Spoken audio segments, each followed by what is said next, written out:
เดี๋ยวค่อยจะมาแนะนำเกี่ยวกับการแก้พอร์ตติดลบเนาะจากที่ว่าเราติดลบเฮ็ดแนวใดเราจึงสามารถแก้พอร์ตติดลบภายในมือเดียวหลักร้อยหลักพันใดเนาะคือกับค่อยปัจจุบันนี้ติดลบไปที่900กับ30เหรียญทุกคนได้เดี๋ยวค่อยจะมาแก้พอร์ตติดลบตัวนี้เนาะว่าจะสามารถแก้พอร์ตติดลบได้บ่ภายในมือเดียวแต่ว่าจะเข้าตลาดนี้ประมาณอยู่หลัก10รอบได้เนาะคือตอนนี้เราเดี๋ยวจะมาเทรดแก้พอร์ตติดลบก็คือ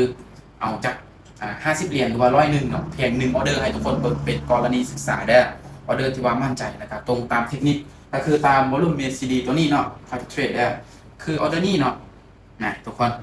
ตลาดปัจจุบันนี้เป็นแนวโน้มเทรดขาขึ้นก็จะออกไปที่80เลยเนาะขายเลยจังซี่ขายเลยเนาะ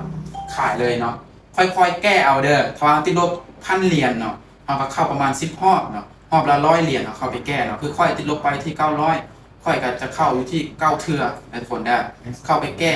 รอบละ90เหรียญเนาะถ้าว่า9เทื่อมันก็ได้900เหรียญเห็นบอกทุกคนคือออเรดี้ค่อยได้กดขายไปแล้วไม่มั่นใจเราก็มั่นใจเพราะกล้ากดขายได้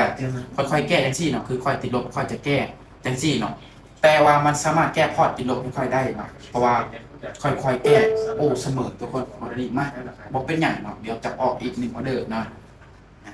ค่อยๆแก้จังซี่เนาะเจอออเดอร์มั่นใจเราถึงออกออเดอร์ใดบ่มั่นใจเราจะบ่ออกเลยเด้อเนาะค่อยๆจอบเอาตลาดจังซี่เนาะจะไป90เลยขายอีกเนาะออเรดี้ขายอีกได้ตลาดกำลังเป็นแนวโน้มเทรนขาลงการแนวโน้มเทรนขาขึ้นเจอตลาดงามเพราะนั้นเราจึงเข้าไปเทรดตลาดบ่งามเราเข้าไปเบิ้งแล้วเราก็เลื่อนผ่านเนาะตลาดบ่งามเนาะได้มาเบิ้งเนาะทุกคนเนาะออเดอร์นี้ว่าจะวินให้ค่อยบ่เนาะนะเพียงออเดอร์เดียวเท่านั้นเด้อแล้วก็ออกไปเบิ้งอีกเนาะว่าจะเทรดในจุดใดอีกนะถ้ามันตรงตามจุดที่ว่าเราเทรดแล้วมันวินเราจึงออกมันบ่ตรงตามจุดที่ว่าเราเทรดมันบ่วินเราก็บ่ออกคือจุดนี้ค่อยได้กดขาดไปที่90เหรียญได้จะมาเบิ่งว่ามันจะวินให้ค่อยบ่ในออเดอร์นี้เนาะอาจจะได้ค่อยเชื่อมั่นเนาะจะได้มันก็ต้องปิดแดงได้เห็นบ่ลงงามๆวินเห็นบ่นี่